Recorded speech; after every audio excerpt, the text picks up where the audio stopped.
C'est un marathon quotidien qui commence bien avant l'arrivée des premiers clients.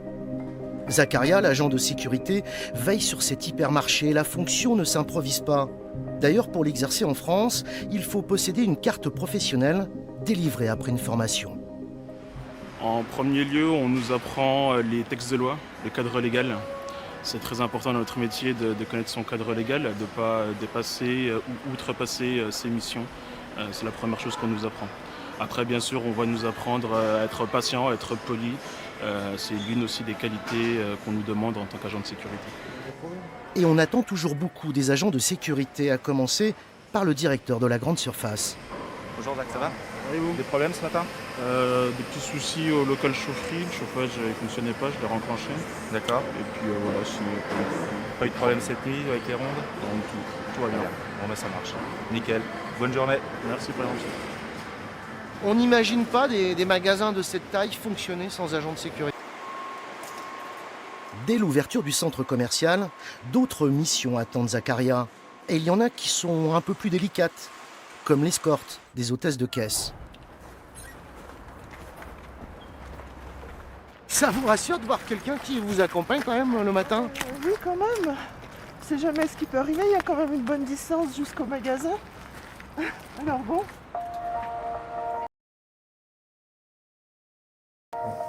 Mais heureusement, ils ne sont pas seuls.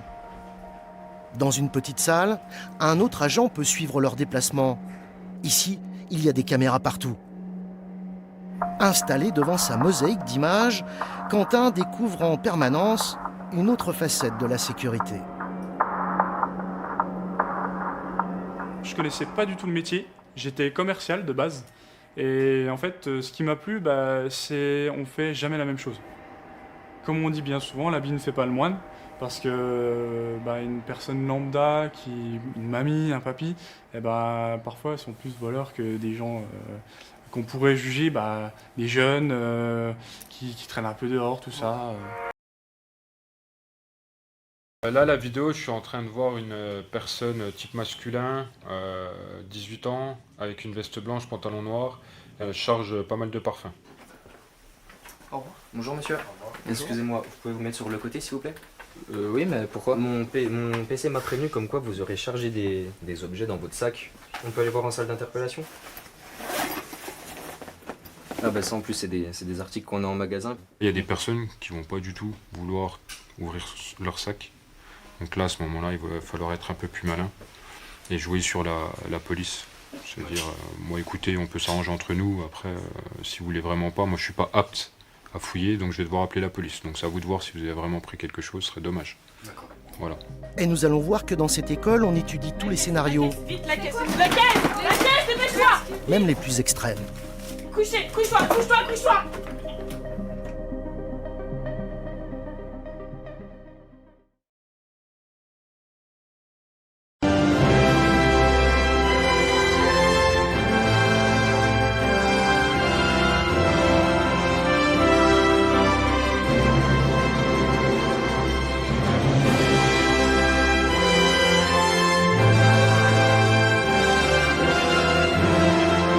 Sa réactivité, le professionnalisme et la discrétion de ses équipes d'intervention. Au moindre problème, les équipes de sécurité générale équipées de matériel de géolocalisation ultra moderne interviennent dans les meilleurs délais pour constater, sécuriser et contacter les autorités compétentes. Régulièrement contrôlée par les services préfectoraux, Sécurité Générale est agréée par la préfecture pour intervenir dans les domaines suivants: le gardiennage, les rondes et interventions, et surtout la télésurveillance et la vidéosurveillance.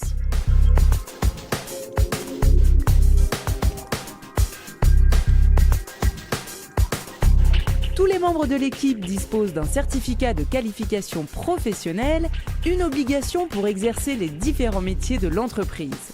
Sécurité Générale possède son propre PC de télésurveillance et de vidéosurveillance qui permet de gérer les alarmes intrusions, incendies ou techniques, ou encore de réaliser des rondes virtuelles sur vos sites équipés de vidéosurveillance.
Aujourd'hui, dans cette formation, nous allons voir la palpation de sécurité.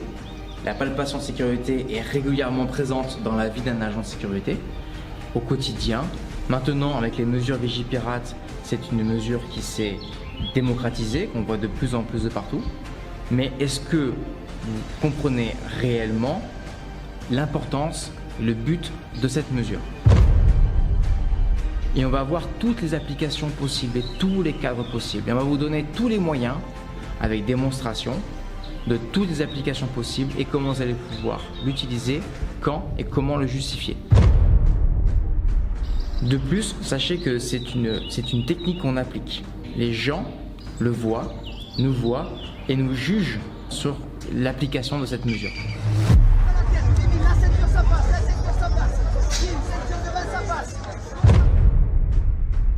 Ce qui est important, c'est que lorsqu'on fait une tâche, on essaie de la faire du mieux possible. Vous avez la chance de pouvoir montrer votre efficacité.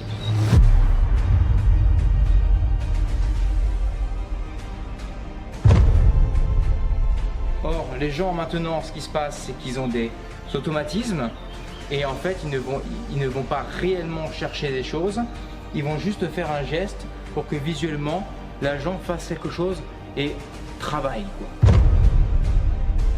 Et commencer par les bras, c'est débile. Ce n'est pas la partie prioritaire pour cacher quelque chose.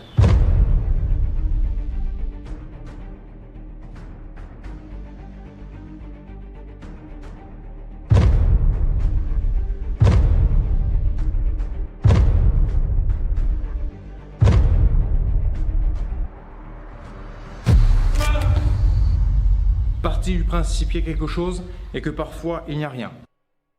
Donc je vous dis à tout de suite de l'autre côté, au départ de la formation.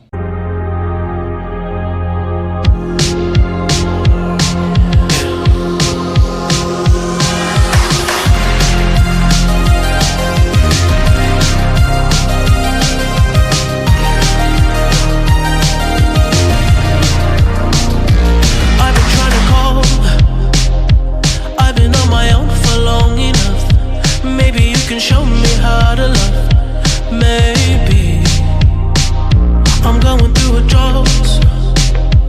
You don't even have to do too much. You can turn me on with just a touch, baby. I look around, see the city's cold and empty. No one's around to judge me. I can see clearly when you're gone.